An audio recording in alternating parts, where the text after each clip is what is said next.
ধরার তাকে ধরো তোমার মুঠোয় সবই আল্লাহ সুবহানাল্লাহ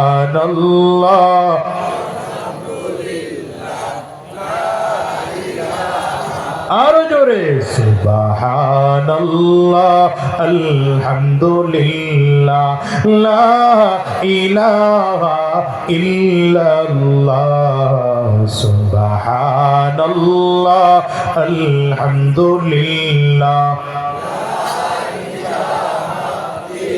গোটা পৃথিবীর মানুষকে আল্লাহ তাআলা মুখাপেক্ষী করে বানাইলেন, কিন্তু একজন আছেন কারো কাছে মুখাপেক্ষী না। বলেন তিনি কে?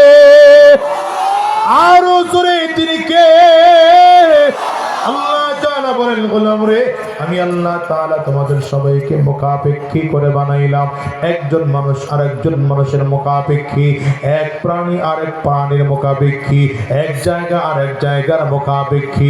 ও মুসলমান, রব্বে কারীম কয় রে গোলাম, ওই যে তাকায় দেখো হিন্দু ভাইদের দিকে।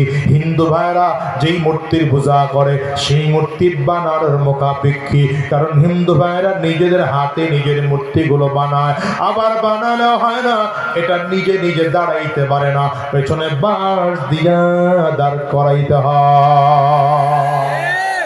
আমার আল্লাহ কারো মুখাপেক্ষী না। জোরে বলেন, জোরে বলেন। আমাদের দেশের নেতারা মুখাপেক্ষী, ভোটের মুখাপেক্ষী। কথা হয় না? জনগণ ভোট দিলে ক্ষমতায় থাকে, ভোট দেয় না, তো এই নেতারাও ক্ষমতায় থাকতে পারে? জোরে কন। অনেকে বলেন হুজুর পারে তো, বিগত দিনে আমরা দেখছি ভোট দেই নাই, তারপরেও ক্ষমতায় ছিল। ভোট আপনি দেন নাই, কেউ আপনারটা দিয়ে দিছে। আপনি দেন নাই ভোট, কিন্তু কেউ দিয়ে দিছে। চাচি ভোট কেন্দ্রের বারান্দায় বারান্দায় গিয়ে ঘুরে, হঠাৎ করে যুবক দ্বারা বলে, চাচি ভোট কেন্দ্রে গিয়ে লাভ নাই, ভোট দেওয়া হয়ে গেছে। কে দিল ভোট? আমার। বলে আপনারটাও দেওয়া হয়েছে, চাচারটাও হয়ে গেছে। বারান্দায় দাঁড়ায় দাঁড়ায় কান্না করে, কেমন হইলো? ওখানে দাঁড়ায় কাঁদে, আমার ভোট না দিছে, কিন্তু আমার স্বামী যেই সব খবর থেকে ওইটা ভোট দিয়ে গেল গা। 3 বছর আগে মারা গেছে, 3 বছর পরে এসে যে খবর দিয়ে ওইটা ভোট দিয়ে গেল। আমারে খবর জানাইলি না, খবর জানাইলে তো অন্তত স্বামীর সাথে দেখা করতে পারতাম। এমন ঘটনা নেই বাংলাদেশে? কথা কান না? আরো জোরে বলে। প্রথমবারে কর্মীরা ব্রিটিশ, দ্বিতীয়বারে দেখে কর্মীদের দিয়ে হয় না, পুলিশ করে কয় এবার তোমরা একটু সহযোগিতা করো। পুলিশে শুদ্ধ বিটা।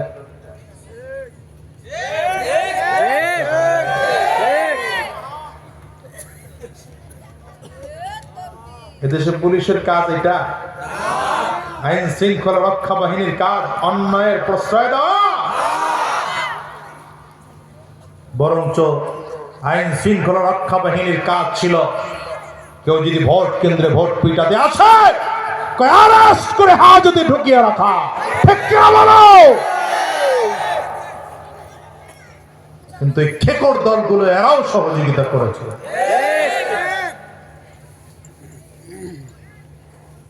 ওদিন নরসিংদী প্রোগ্রাম করে এক রাস্তা দিয়ে আসতেছি, মেইন রোডে জ্যাম, তো একটু বাবা এটা বললেন না এখন, আব্বা বাজান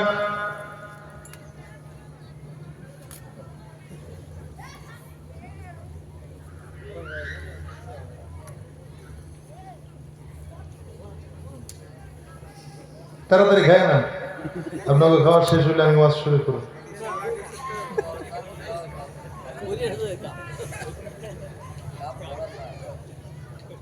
আল্লাহ, তো আমি রাস্তা দিয়ে মেইন রোডে জ্যাম, এই কারণে এক গ্রামের রাস্তা দিয়ে আসবো, পুলিশ আমাদের রাস্তা আটকিয়েছে গাড়ি। হুজুর রাস্তা দিয়ে যায় না কেন? চিন্তা আমাকে কেন? এই রাস্তায় ডাকাতি হচ্ছে। আমি খুব চেহারা বেজার করে জিজ্ঞাসা করলাম, আপনারা কি করেন? ওখানে ডাকাতি হচ্ছে, আপনারা কি করতেছেন? পুলিশ যদি দাঁড়ায় বলে রাস্তা দিয়ে যাইয়েন না, ডাকাতি হচ্ছে, আর সে এখানে বসে বসে খবর দিচ্ছে, তো এই পুলিশগিরি করে লাভ কি? পোশাক খুলে মহিলাদের চুরি পরে আটো। কি কথা বলেন না কেন? আমি খুব মেজাজ গরম করে জিজ্ঞাসা করলাম, আপনারা কি করেন?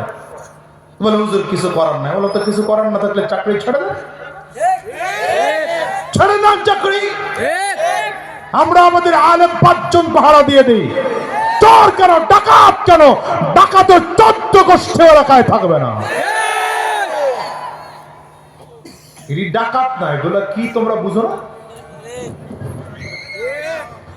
না না না, এগুলো সুরত পাল্টায়। কিছুদিন ব্যাটারির সুরত ধরে আসে, দেখছেন কথা হয়, কিছুদিন ব্যাটারির সুরত ধরে আসে, কিছুদিন আনসার হয়ে আসে, কিছুদিন জাতপন্থী হয়ে আসে, কিছুদিন ডাকাত হয়ে আসে। প্রশাসন প্রশাসনের কাজ করুক, করুক না করে না করুক, আপনারা এগুলো 2-1টা পাইলে জনমের পিটান পিটা বাজারের চৌরাস্তায় টানায় রাখবেন। একটারে পিটাইলে বাকিগুলো এমনি ঠিক হয়ে যাবে। না ঠিকের পাওয়ারে মনে হয় পারবেন না। আর চলে বলেন ঠিক না বেঠে? রাগ করতেছে? প্রত্যেকটা মানুষ আরেকজনের মুখাপেক্ষী। ফেরাউন জনগণের মুখাপেক্ষী আছিল, যদিও নিজের দাবি করেছে আনা রাব্বুকুমুল আ'লা, সব থেকে বড়, সব থেকে বড় ফেরাউন দাবি করেছে। নাউজুবিল্লাহ বলবেন না? ফেরাউনের দাবি আনা রাব্বুকুমুল আ'লা, সব থেকে বড় খোদা আমি। আল্লাহ বলেন তুই কত বড় খোদা, আমার আল্লাহর একটু দেখা দরকার। আল্লাহ তাআলা ফেরেশতা করে বলছে এক কাজ কর, নীল দরিয়ার পানির চাবিটা ঘুরায় রেখো। বুঝে না কথা? বুঝে না? ফেরেশতা একজনকে নীল দরিয়ার পানির চাবি ঘোরায় রাখছে। অল্প দিনের মধ্যেই দুর্ভিক্ষ শুরু হয়ে গেছে মিশরে। ফেরাউনের লোকজনগুলো সব গিয়া ফেরাউনরে বলে খোদা আমরা তো নেতা আপনারই মানি, খোদা তো আপনারই মানি, কিন্তু নীল দরিয়ায় পানি নাই, দুর্ভিক্ষ মিশরে, তাড়াতাড়ি করে পানির ব্যবস্থা করেন। ফেরাউন মুখস্থ একটা উত্তর দিয়েছে, সোজা উত্তর, যাও আজকে চলে যাও, আগামীকাল পানি চলে আসবে। ওর বাপ দাদা 14 গোষ্ঠীর ক্ষমতা আছে পানি দেওয়া। দ্বিতীয় দিন লোকজন আবার আসছে, পানি কই? আগামীকাল। আবার একদিন ঘুরে লোকজন আবার আসছে, পরের দিন কই পানি কই? আগামীকাল। এবার তৃতীয় দিন লোকজন চলে আসছে, পানি কোথায়? বলে আগামীকাল দিবা। এই একজন দাঁড়ায় কয় দেখেন আগামীকাল আগামীকাল বুইলা বুইলা আমগরে ঘুরায় লাভ নাই। আগামীকালকের মধ্যে যদি পানির ব্যবস্থা না হয় খোদাগিরির 12টা বাজাবে। ফেরাউন এখন কি তোমরা দুজন বড় জায়গা পাও না? এই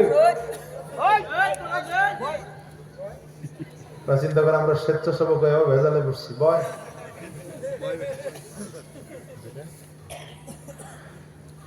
ফেরাউন এবার মনে মনে চিন্তা করে আমি যেহেতু খোদাগিরি আমার টিকলই না, আমি তো খোদা না, আমি তো ভণ্ড। ফেরাউন কি? জোরে বলেন আসল খোদাকে, আসল রবকে। আঙ্গুলটা উঁচা করে চিৎকার করে জোরে আওয়াজ করে বলে। ফেরাউন এবার একা একা রওনা করেছে। আর্মি নাই, র্যাব নাই, পুলিশ নাই, বিডিআর নাই, বিমান বাহিনী, কামান বাহিনী, জঙ্গি কেউ নেই। একা একা পাহাড়ের চূড়ায় উঠা। কোন কোন কিতাবে এমন পাওয়া যায় পা দুইটা উপরের দিকে বাম দিয়া, মাথা নিচের দিকে দিয়ে ফেরাউন এবার আল্লাহর কাছে কান্না শুরু করছে। ফেরাউন আল্লাহর কাছে বলতেছে, আল্লাহ আমি তো খোদা না, আমি তো ভণ্ড, পানি দেওয়ার আসল মালিক তো তুমি। আল্লাহ আগামীকালকের মধ্যে যদি পানির ব্যবস্থা না হয় আমার খোদাগিরিও টিকবে না, আমি নিজেই বাঁচবো কিনা সন্দেহ আছে। যেমন করে হোক পানির ব্যবস্থা করো। আল্লাহ তাআলা ফেরাউনের দোয়া কবুল করছেন, কারণ রবের ওয়াদা আছে উদউনি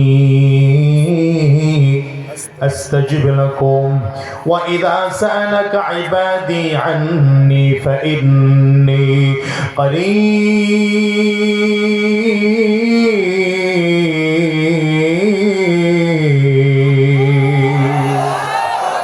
আল্লাহ তাআলা বলেন, কোন গোলাম আমার কাছে যদি চাওয়ার মতো চাইতে পারো, আমি আল্লাহ এমন দেওয়ার মালিক, আমি আল্লাহ তাআলা বান্দার দোয়া কবুল করে বান্দাকে আমি আল্লাহ তাআলা দিয়ে দেই। কোন কাফির বেঈমান যদি আল্লাহ পাকের কাছে চায়, আল্লাহ তাআলা তাকে ফিরায় না। ও দুনিয়ার মুসলমান, এই জন্যই তো ইবলিসকে আল্লাহ তাআলা ফিরান নাই।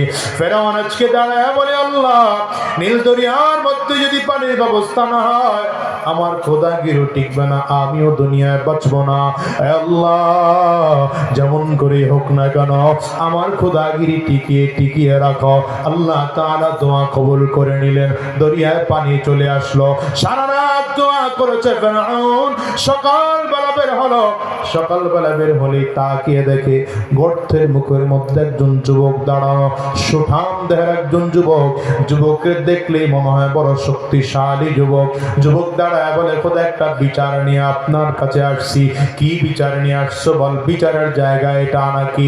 যুবক দাঁড়িয়ে বলে, খোদা এখানে বসে বিচার দেব, এখানে বসে ফয়সালা দিবেন। ফয়সালা না দিয়া, বিচার না শুনে একটা কদম সামনে বাড়াবেন তো ঠ্যাং ভেঙে ফেলামু। কেমন খোদার খোদা, পাবলিক তারা থ্রেট দেয়, বুঝেননি?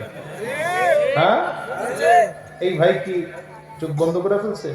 আপনি আমার দিকে তাকায় থাকবেন, নিচের দিকে কি ঘুমাইলো আমার দিকে? ওই যে আরেকজন, এ শীতের 14 গোষ্ঠীও তোর কাছে এইতে পারবো না, যেমন বাঁধছ খোল না, দেখি না মুখটা খোল। আরে জোয়ান মানুষ কি ঠান্ডা লাগে? এই যে দেখছেন মুরব্বী মানুষ বয়ে দিছে, এক মুরব্বী ও এক মুরব্বী। মুরব্বীতে ঠান্ডা নেই, ঠান্ডা অভাব। এই দেখেন না, এই টাকায় এই যে একজন মুরব্বী বসা, দেখেন না এই মুরব্বীদের চেহারার দিক, ঠান্ডা 14 গোষ্ঠীও নাই এদের কাছে, সব ঠান্ডা অগল লাগছে। এই যুবক যখন থ্রেট দিছে, ফেরাউনের মেজাজ এখন গরম।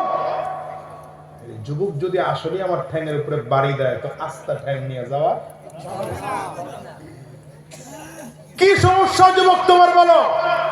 পয়েন্টগুলো মনে রাখেন। বারবার যে ধমকাইতেছি, কিছু কারণ আছে, কিছু বুঝাইতে চাই। ওই যে দেন আবার 3টা মিলে কথা কওয়া শুরু করছে। কথা কয়ালা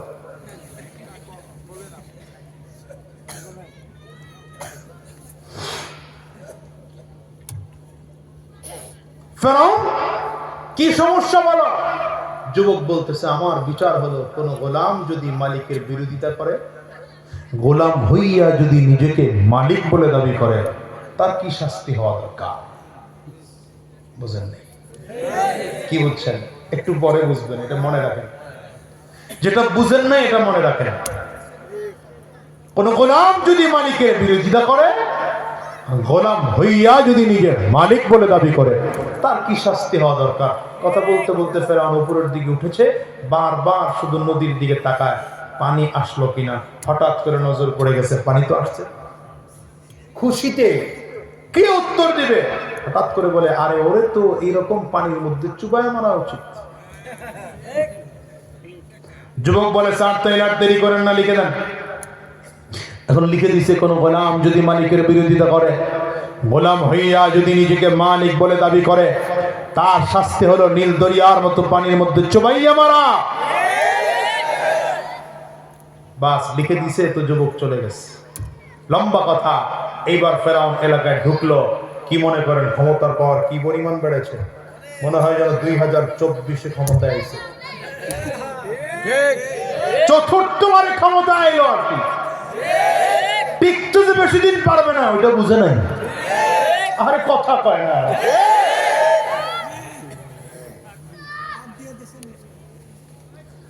আল্লাহ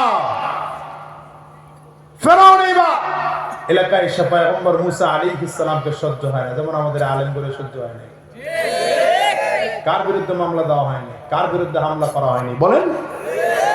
আল্লামা দেলোয়ার হোসেন সাইদি সাহেবের বিরুদ্ধে মামলা দেওয়া হলো। তিনি নাকি ৭১-এর যুদ্ধের সময় মানবতা বিরোধী ছিলেন। নাউজুবিল্লাহ, থাক না, 2-1 বছর পরে করে সমস্যা। আল্লামা মামুনুল হক সাহেবের বিরুদ্ধে মামলা দেওয়া হলো। তিনি নাকি ধর্ষণ করেছেন। পেশাব চরমনার বিরুদ্ধে মামলা দেওয়া হয়েছে, তিনি নাকি 10,000 টাকা পকেট মেরেছেন।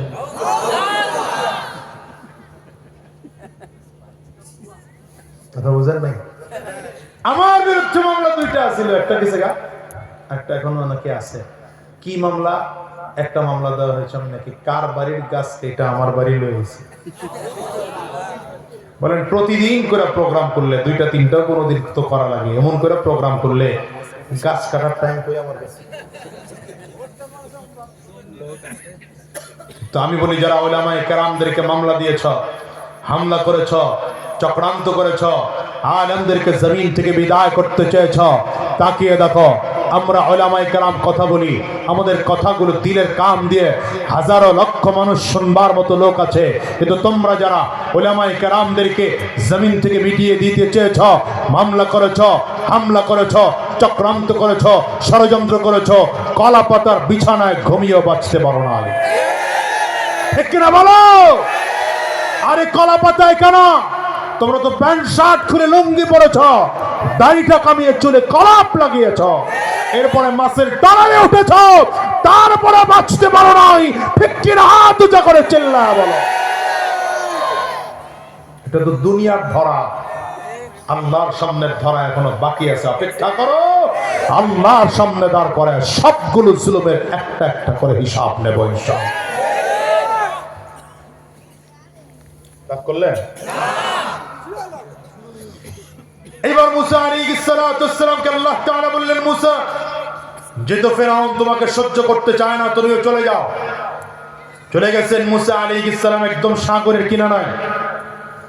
সমস্যা নেই তো? শেষ করে দেব। 11:30 বাজে, আর 20-25 মিনিট থাকবেন তো ঈশা?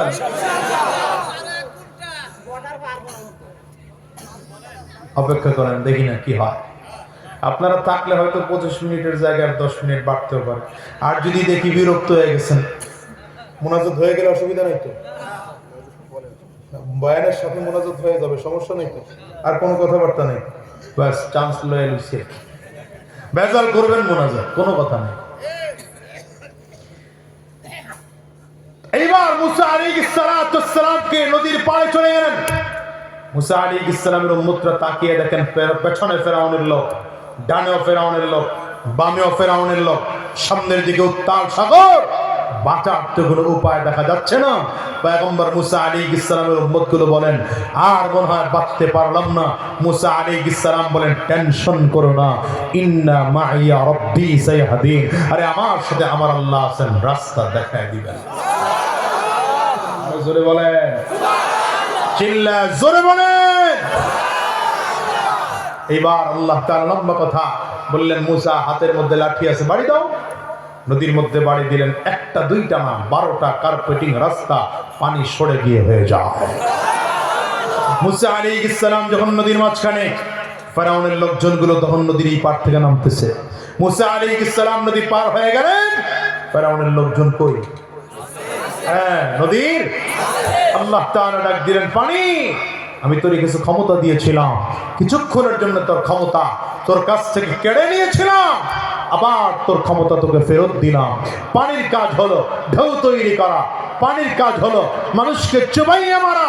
এইবার পানি ঢেউ তৈরি করতেছে, ঢেউ করে করে ফেরাউন একবার নিচের দিকে নেয়, আবার উপরের দিকে উঠায়, আবার নিচের দিকে নেয়, আবার উপরের দিকে উঠায়। এবার ফেরাউন যখন দেখলো বাঁচা যাবেই না, ফেরাউন এখন ডাকতে আরম্ভ করেছে, আমানতু বিরাব্বি মুসা ওয়া হারুন, আমানতু বিরাব্বি মুসা ওয়া হারুন। এখন আমি মুসা এবং হারুনের আল্লাহ পাকের উপরে ঈমান আনলাম। আল্লাহ তাআলা ডেকে বলেন, আল-আনা ওয়া ক্বাদ আসাইতা মিন ক্বাবল ওয়া কুনতা মিনাল মুফসিদিন।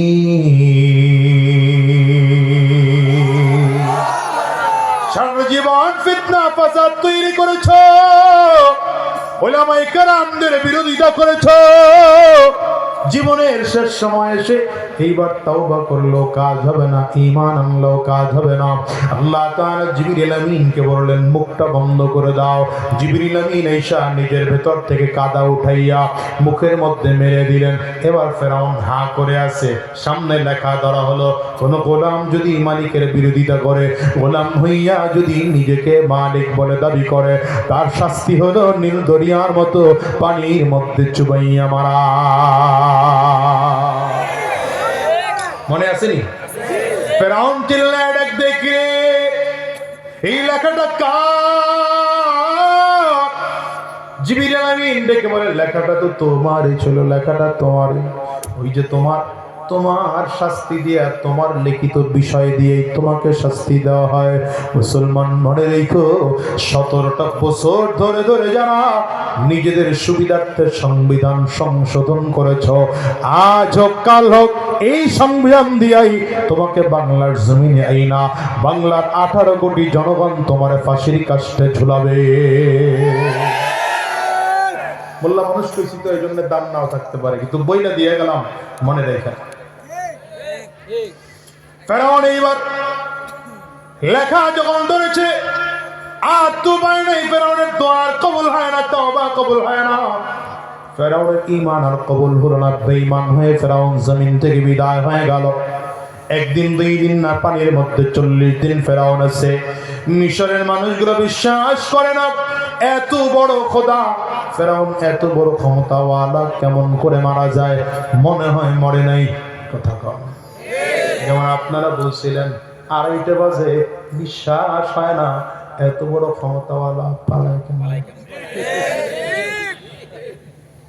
মিলেনি ভাই, মিলে গেলে আমার কি করার আছে? মিলে গেলে তো আমার কিছু করার নাই।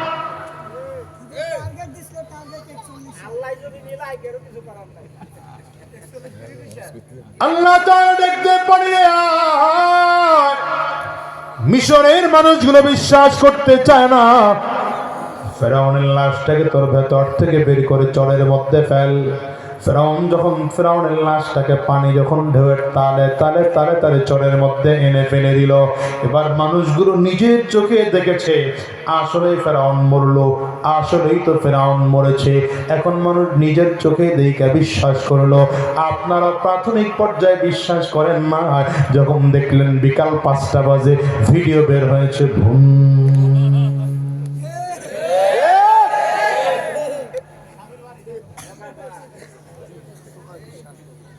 ঠিক না? আল্লাহ জোরে বলেন না কেন? এবার আল্লাহ তাআলা একটা কথা বলেছেন, এটা হলো বুঝার বিষয়, এটা বুঝানোর জন্য এতক্ষণ কথা বললাম।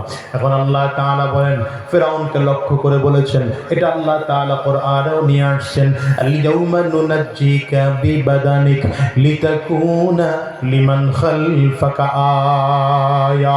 আল্লাহ তাআলা ডেকে বলেন, ফেরাউন রে, তোর লাশকে আমি আল্লাহ তাআলা চিরজীবনের জন্য তোর লাশটাকে হেফাজত করে রাখলাম, সংরক্ষণ করে রাখলাম। তোর লাশ পানি খাবে না, মাটি খাবে না, পোকা মাকড় খাবে না, তোর লাশ নষ্ট হবে না।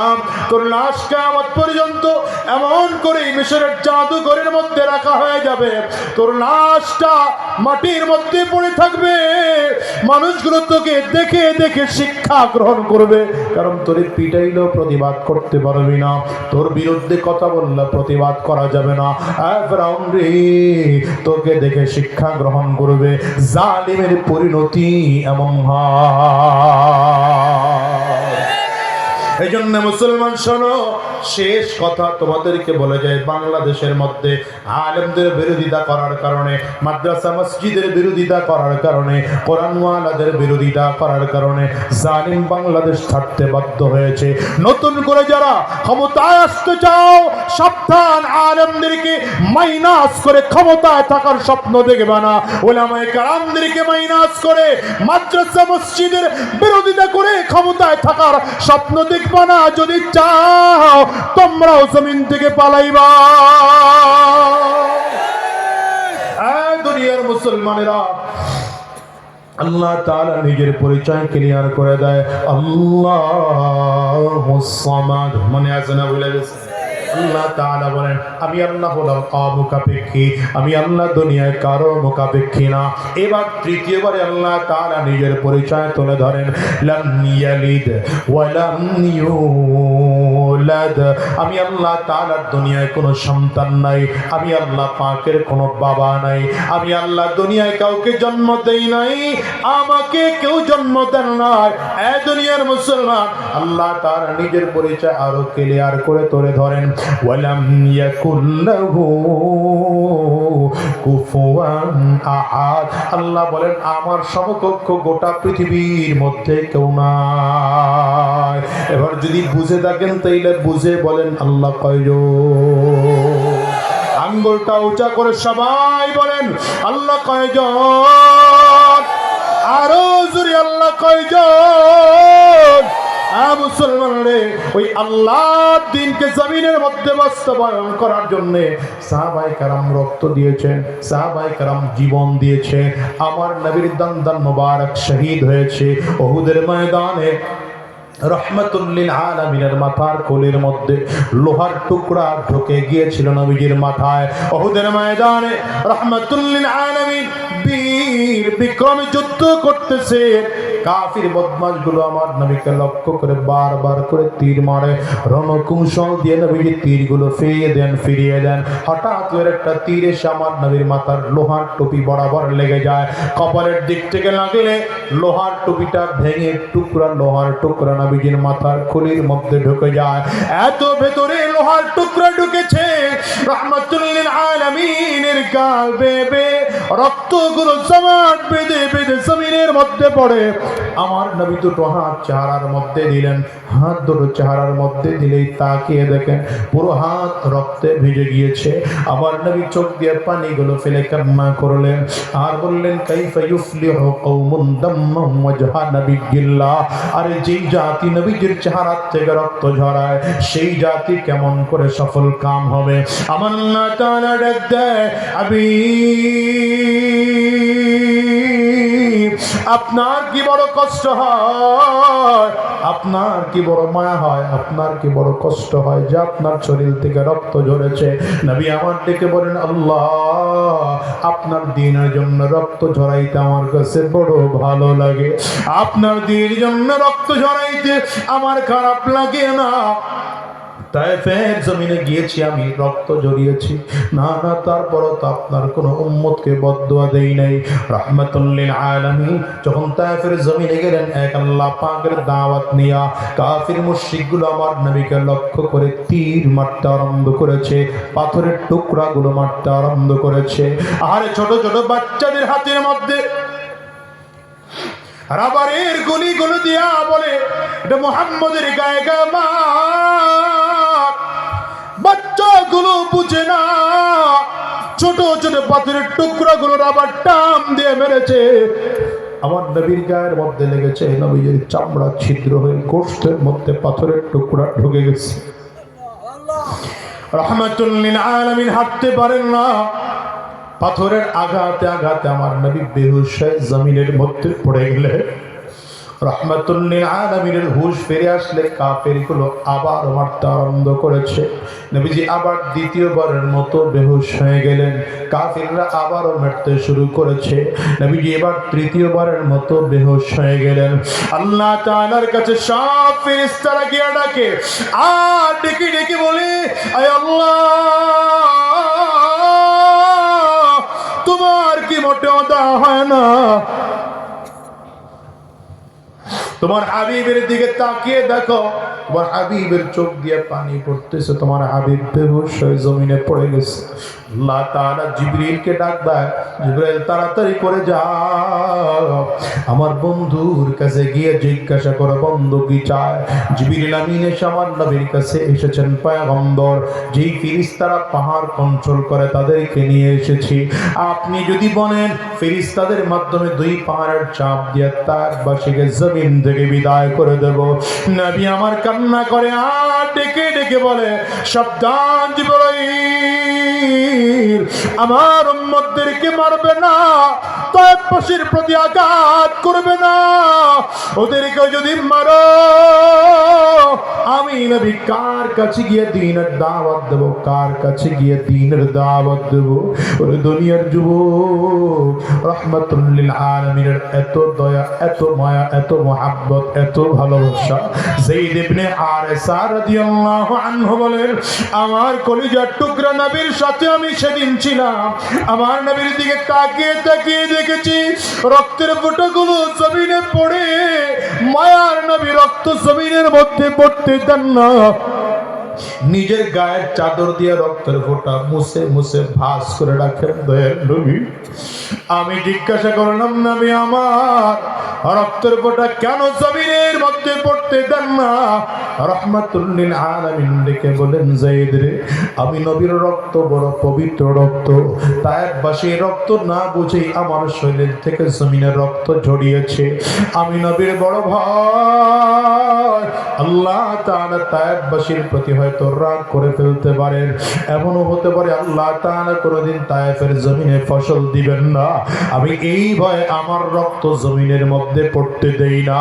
ওরে দুনিয়ার যুবক, আজকে রাহমাতুল লিল আলামিন নাই, নবীজি আজ জমিন থেকে বিদায়। কেমন করে বুঝাই তোমাদেরকে বলো? কিন্তু নবীজি তার দ্বীনকে টিকিয়ে রাখার জন্য কত চেষ্টা আর ফিকির আর মেহনত করেছে। নবীজির মা ছিল না, কিন্তু মায়ের জন্য কান্না করেন নাই। বাবা ছিল না, বাবার জন্য কান্না করেন নাই। মায়ের নবী উম্মতের জন্য চোখের পানিগুলো ফেলে ফেলে কান্না করেছে, আর আওয়াজ করে করে ডেকেছেন, রব্বি হাবলি উম্মতি, রব্বি হাবলি উম্মতি। আমার নবী কান্না করেছেন, আল্লাহ আমার উম্মতকে বাঁচাও, আমার উম্মতকে জাহান্নামের আযাব থেকে বাঁচাও। এজন্য হাদিসের মধ্যে আসছে, কিয়ামতের ময়দানে মানুষগুলো যখন দাঁড়াবে, মানুষগুলো দাঁড়িয়ে